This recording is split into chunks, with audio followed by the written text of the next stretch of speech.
រឿង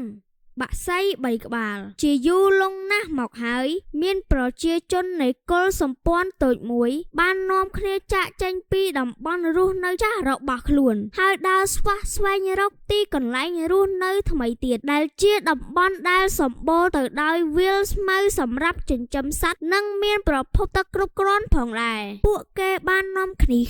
ធ្វើដំណើរទៅមុខជារឿយៗដោយមិនដឹងទិសដៅអស់ពេលជាច្រើនថ្ងៃមកហើយតែមិនថាក្រឡេកទៅទិសខាងណាក៏ឃើញតែសមុទ្រខ្សាច់ដែលធំល្វឹងល្វើយនោះទេគ្មានកោះគ្មានត្រើយធ្វើឲ្យមេកុលសម្ព័ន្ធពិបាកនឹងសម្រេចចិត្តថាគួរនាំគ្នាដើរទៅទិសខាងណាទៅល្អពេលនោះដូនចាស់ម្នាក់ដែលទទួលបានការគោរពស្រឡាញ់ពីប្រជាជននៅក្នុងកុលសម្ព័ន្ធក៏នឹកឃើញវិធីដោះស្រាយបញ្ហាដ៏ល្អមួយឡើងមកគឺឲ្យបាក់សី3ក្បាលមានក្អែកដែលពេលនោះសម្បល់របស់វានៅមិនទាន់ខ្មៅប្រៀបនឹងក្រួចហើរទៅមើលផ្លូវមុនចាំត្រឡប់មករាយការណ៍តាមអ្វី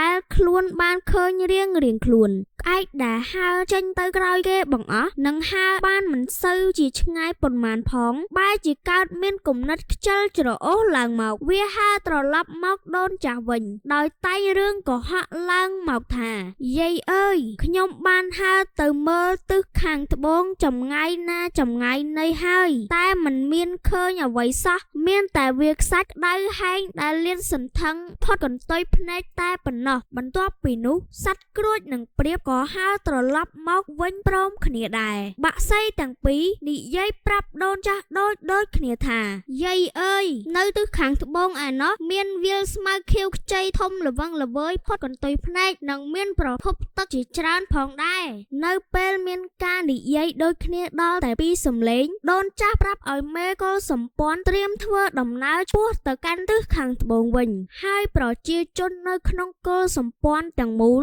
ក៏ធ្វើដំណើរទាំងយប់ទាំងថ្ងៃរហូតទៅជួបនឹងវាលស្មៅដ៏ធំពិតប្រាកដមែនប្រជាជននៅក្នុងកុលសម្ព័ន្ធរីករាយខ្លាំងណាស់នឹងទឹកដីថ្មីដែលខ្លួនមកតាំងទីលំនៅហើយពួកគេក៏រៀបចំពិធីជប់លៀងរាំច្រៀងដើម្បីអបអរថ្ងៃបន្ទាប់មកដូនចាស់បានហៅបាក់សីទាំង3មកជួបគាត់បានតុបតែងឆោមលោមពណ៌ឲ្យបាក់សីទាំងពីរយ៉ាងស្រស់ស្អាតដោយផាត់ពណ៌ក្រហមនៅលើជើងព្រាបជាការបញ្ជាក់ពីការផ្ដល់កិត្តិយសឲ្យនិងគូឆ្នូតពណ៌ខ្មៅនៅលើត្របកភ្នែកគ្រួជំនួសឲ្យពាក្យសរសើរវាចំណែកក្អែកវិញដូនចាស់បានលាបពណ៌ខ្មៅនៅពេញមួយតួខ្លួនរបស់វាជំនួសឲ្យពាក្យតេះដៀលថាវាតែងរឿងកុហកទើបក្អែកមានសម្បុរខ្មៅរហូតមកទល់នឹងសពថ្ងៃនេះហើយគាត់ក៏បានដេញវាចេញពីកុលសម្ព័ន្ធឈប់ឲ្យវារស់នៅជាមួយទៀតចាក់តាំងពីពេលនោះមកនៅពេលប្រជាជនកុលសម្ព័ន្ធឃើញក្អែកនៅទីណា